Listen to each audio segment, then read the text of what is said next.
And we're back. Now we're at a point in the story where this young man is desperate. The spirit of confusion has got a hold of him. He's suffering from spiritual sickness. He's constantly going back into sin.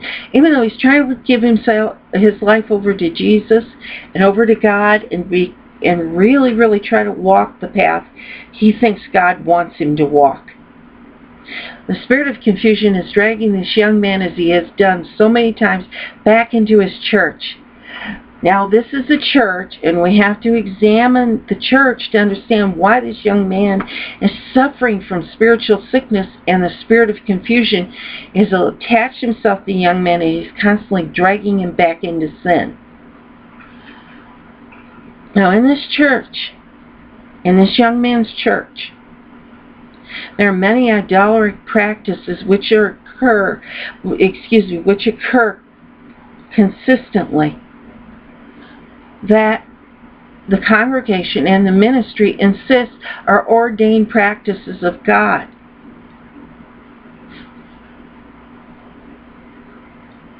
Which is what they're led to be, being led to believe by the spirit of confusion, and have been led to believe by the spirit of confusion for many, many years, since this church was started.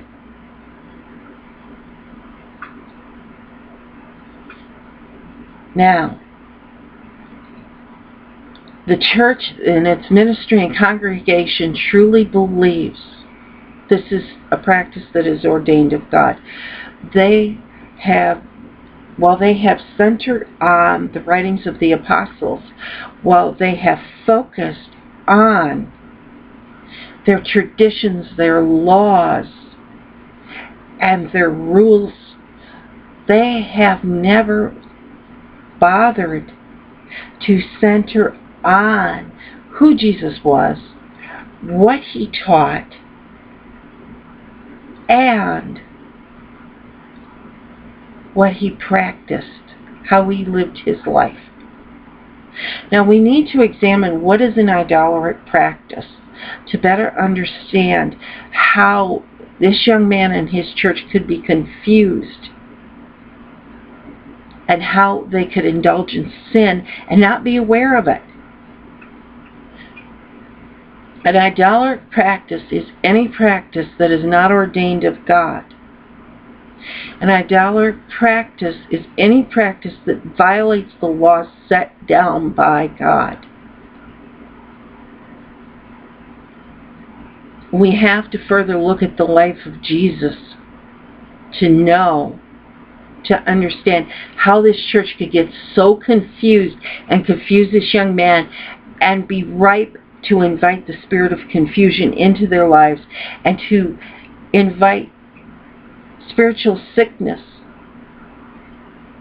and be consumed by spiritual sickness and indulge in sin, yet insist that the sins that they're indulging in are practices that are ordained of God.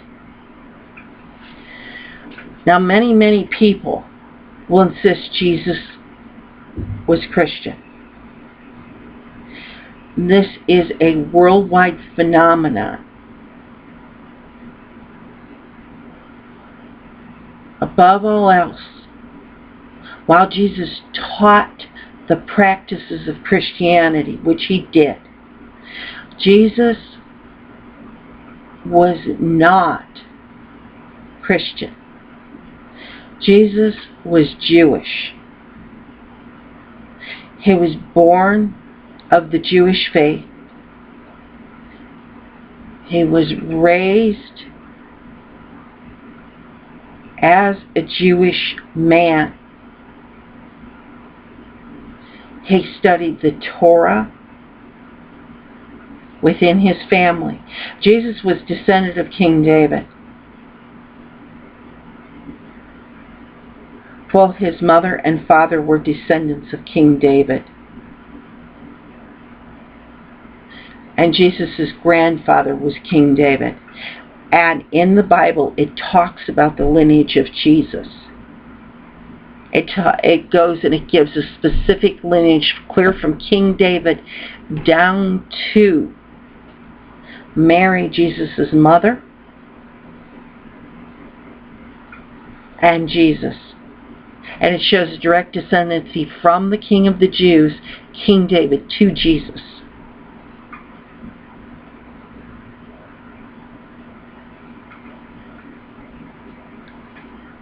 Now, since Jesus was a Jew, first and foremost, and he lived the life of a Jewish person, or a Jew, as the Messianics call themselves and as the Jewish people call themselves, Jesus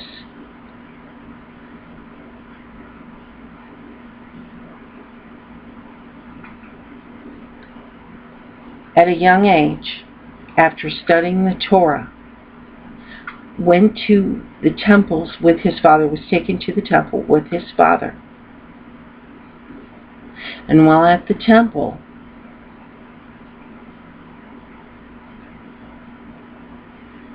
Jesus went in with the rabbis and began to learn from the rabbis and taught the Jewish people. His father and mother, his father being Joseph, and excuse me that I didn't mention that earlier, I apologize. His father was Joseph, or as the Messianics and the Jewish people call him, Yosef.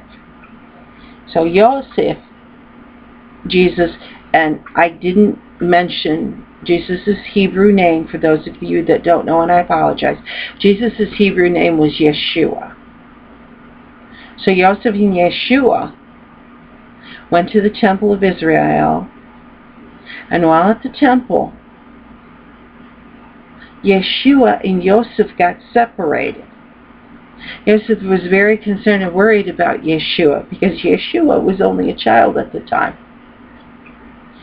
Yeshua went and he began teaching to the Hebrew people within the temple. And the rabbis realized that Yeshua was so knowledgeable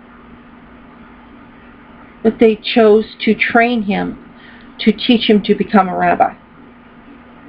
You think of it this way, Yeshua was years ahead.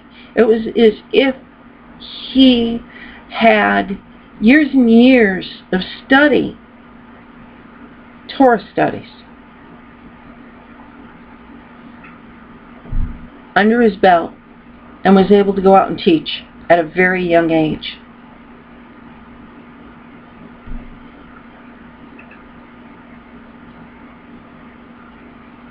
Jesus, as he grew, and he grew into manhood,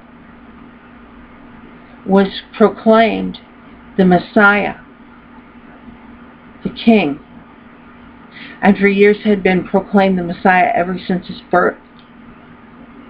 Now, many people within the Jewish community who did not believe that Jesus was the Messiah were angered at these claims.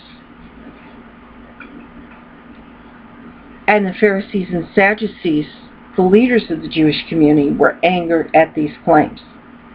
They were so bent on proving that Jesus was not the Messiah, or Rabbi Yeshua, as he was now called and had been called for a while. They were so bent on proving that Rabbi Yeshua was not the Messiah that they were going to any lengths to find any information on them he could to discredit him. And not only discredit him, but denounce him. So, if Jesus had participated in idolatric practices, such as often is misconstrued by many Christians, that this was what he did. And the idolatric practice I'm talking about is in the consumption of alcoholic fruit of the vine, or fermented fruit of the vine, alcohol, within the temple. Had he done so, he would have been denounced as a drunkard by the Sadducees and the Pharisees, and not only would he have been denounced as a drunkard, but there would have been strict penalties for the consumption of alcohol. And I'll repeat what I said earlier.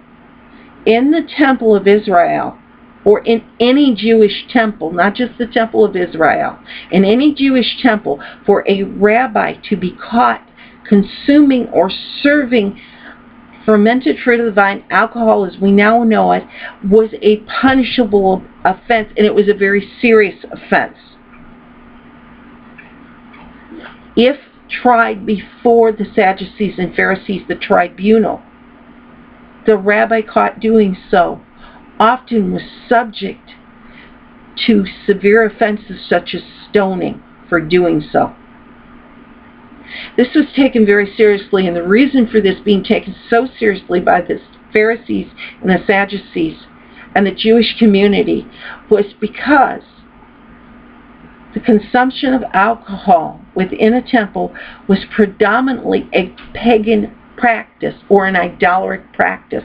Therefore, it was not welcome in the Jewish community. The Jewish community long ago, about the time of Abram, the father of the Jews, when they were wandering tribes at that point, because Abram goes way, way back. He's the beginning. He is the progenitor, the father of the Jews. Abram, at this point in time, it was not even permissible for Abram, the father of the Jews, and the wandering Jewish tribes to be consuming alcohol. It was seen as an offense and an abomination in the eyes of God. So this is why Jesus never consumed alcohol or fermented fruit of the vine.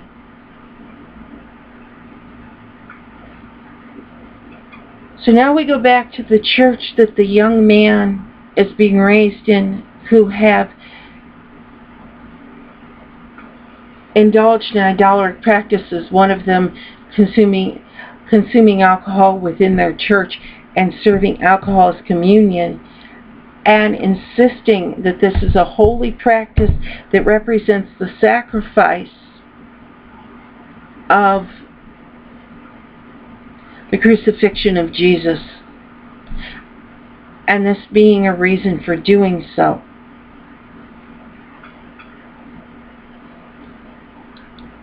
Keeping in mind that Jesus, being a Hebrew, and that the Hebrew community had expressly forbidden the consumption of alcohol within their temples, and by good Hebrews in his time, because it was predominantly used in pagan worship services.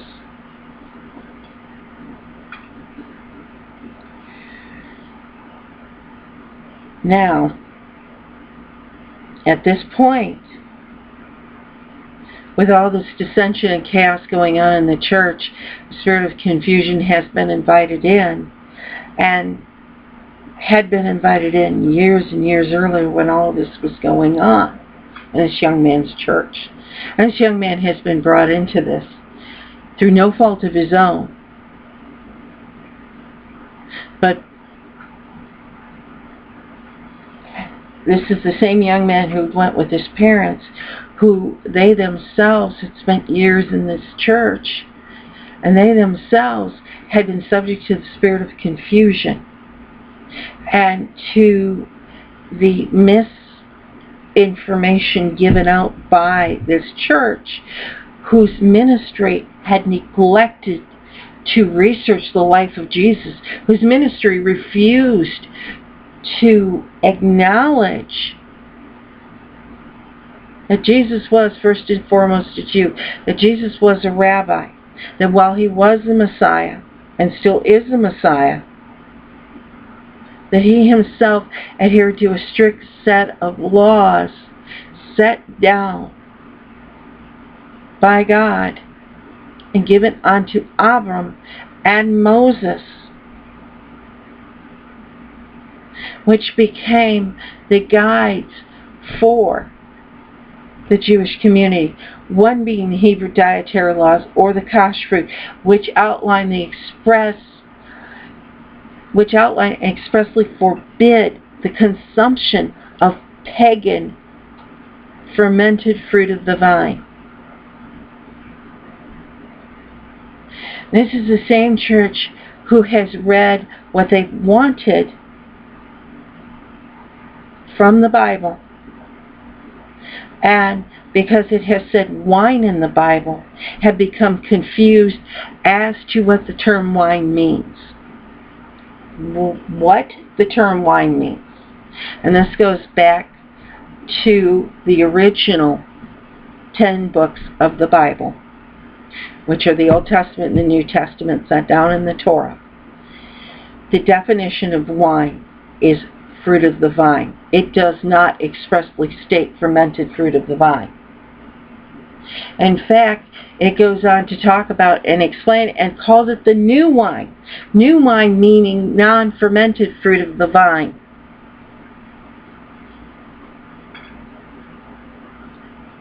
The old wine is the fermented fruit of the vine, which, if you look in the Bible, there are passages within the Bible as well as within the Torah which will state that when the wine ferments, it is to be thrown out. There is actually a passage in the Bible which states that the old wineskins will burst, therefore do not put the new wine into the old wineskins, but yet keep it in the new wine.